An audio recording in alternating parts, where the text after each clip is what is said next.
Namaku Bima Prasetya. Usia 23 tahun. Mahasiswa tingkat akhir jurusan Desain Komunikasi Visual di sebuah universitas swasta di Jakarta Selatan. Aku tinggal sendiri di sebuah kos kecil dekat kampus, dan seperti banyak mahasiswa tingkat akhir lainnya, hidupku penuh dengan tenggat waktu, skripsi, dan pekerjaan sambilan. Aku terbiasa pulang larut malam. Entah karena lembur desain dari klien, ngerjain revisi skripsi, atau sekadar duduk melamun di warung kopi sambil ngamatin orang lewat. Tapi malam itu, segalanya berbeda. Entah kenapa. Seolah semua yang terjadi sudah ditulis, dan aku cuma pion yang sedang diseret takdir ke arah yang gelap. Hari itu adalah Jumat malam, atau lebih tepatnya Sabtu dini hari. Aku baru saja menyelesaikan pekerjaan desain katalog produk dari sebuah klien online shop. Waktu sudah menunjukkan pukul 1.15 pagi. Semua aplikasi ojek online mendadak sepi. Tidak ada kendaraan umum. Jalanan sunyi. Dan bahkan warung-warung 24 jam mulai menutup lapaknya lebih awal dari biasanya. Seketika aku teringat sebuah stasiun kecil yang jarang digunakan. Stasiun Tanjung Merak.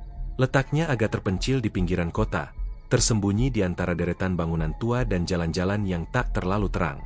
Aku pernah membaca di forum Reddit lokal, bahwa stasiun itu dulunya aktif, tapi sekarang hanya melayani 1 atau 2 kereta lokal setiap harinya. Ada pula rumor aneh, tapi saat itu aku anggap angin lalu. Dengan langkah cepat dan pikiran penuh harapan, aku menuju stasiun itu. Jalanan gelap, hanya ada 1-2 lampu jalan yang menyala. Udara malam menusuk, dinginnya tidak biasa. Seperti ada sesuatu di udara yang tak terlihat, tapi mengawasi. Begitu sampai di peron, aku menemukan bangunan kecil dengan papan nama usang, Stasiun Tanjung Merak. Tak ada suara, tak ada penumpang lain. Hanya suara angin yang seperti berbisik di telingaku. Di loket, ada seorang pria tua berseragam petugas. Ia duduk membelakangi jendela kecil, menunduk, dan tampak seperti tertidur. Aku mengetuk kaca. Dia menoleh lambat. Matanya sayu, tapi sorotnya aneh. Seperti kosong. Tanpa berkata apa-apa, dia menunjuk ke arah peron, lalu menutup mata kembali. Aneh, tapi aku mengikuti arah tangannya. Lalu pukul 1.45 pagi, peluit. Kereta itu datang. Dari balik kabut tipis, muncul sebuah kereta yang mengilap dan modern. Lampunya terang, tapi tidak menyilaukan. Kerangkanya mulus, bersih, tanpa goresan. Namun kereta itu tidak mengeluarkan suara apapun. Tidak ada derit roda besi. Tidak ada suara mesin. Hanya meluncur diam-diam seperti hantu. Gerbong pertama berhenti tepat di depanku. Pintu terbuka dengan suara klik halus. Tidak ada petugas. Tidak ada penumpang. Hanya kursi-kursi kosong dan undangan sunyi. Aku masuk. Di dalamnya hening. AC menyala. Kursi empuk tapi tertutup debu. Bau ruangan seperti lemari pakaian tua yang sudah lama tidak dibuka. Ada parfum, tapi usang. Dan yang paling membuat bulu kuduku berdiri, di ujung gerbong, duduk seorang wanita. Pakai kebaya hitam. Rambutnya panjang menutup wajah. Tubuhnya tegak, tapi kepalanya menunduk.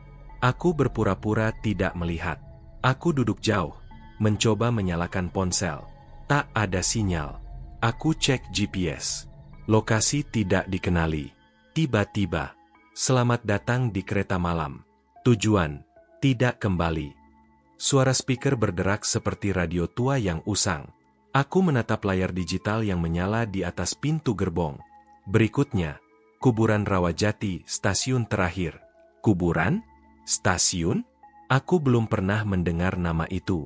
Dan anehnya lagi, dari jendela tak ada kota, tak ada lampu, tak ada apapun. Hanya kabut, gelap, dan sesekali terlihat bayangan pepohonan, atau sesuatu yang lebih gelap dari malam itu sendiri. Lampu tiba-tiba padam. Saat menyala kembali, wanita berkebaya hitam itu sudah duduk tepat di sebelahku. Kepalanya menoleh perlahan. Aku mencoba berdiri, tapi tubuhku kaku. Tangan wanita itu dingin saat menyentuh lenganku. Matanya kosong, tapi menyimpan kenangan ribuan tahun. Dia berbisik, "Kamu sudah dipanggil. Tak ada jalan pulang." Lalu aku pingsan. Saat aku terbangun, aku masih berada di kursi, tapi peron di luar sudah berganti. Sebuah peron tua, seperti reruntuhan. Tidak ada penumpang, tidak ada bangunan. Hanya nisan-nisan batu yang berjajar dari kiri ke kanan. Kabut menutupi sebagian besar pandangan. Kereta berhenti. Pintu terbuka. Tapi tak ada yang masuk. Justru satu persatu, bayangan-bayangan mulai muncul. Orang-orang pucat. Tangan mereka menggenggam tiket. Wajah mereka kosong. Tapi mataku membelalak. Aku melihat diriku sendiri, duduk di antara mereka. Tubuhku pucat. Tatapanku kosong. Dan aku paham. Aku telah terjebak. Di antara hidup dan mati. Di antara penumpang yang sudah tidak dianggap manusia. Hingga hari ini, aku masih berada di dalam kereta itu. Setiap malam, jam 1.45, aku bangun di bangku stasiun. Lalu kereta datang, dan aku naik lagi. Waktu berulang. Wajah baru bermunculan. Beberapa penumpang menangis. Beberapa tidak sadar mereka sudah mati. Beberapa hanya duduk, menerima nasibnya. Dan setiap kali aku mencoba memperingatkan, suaraku tak terdengar. Karena aku, sudah bukan siapa-siapa lagi. Jika suatu malam kamu ke stasiun dan melihat kereta datang tanpa suara, jangan naik. Karena sekali kamu duduk di dalamnya, tak akan ada yang menunggumu di dunia ini.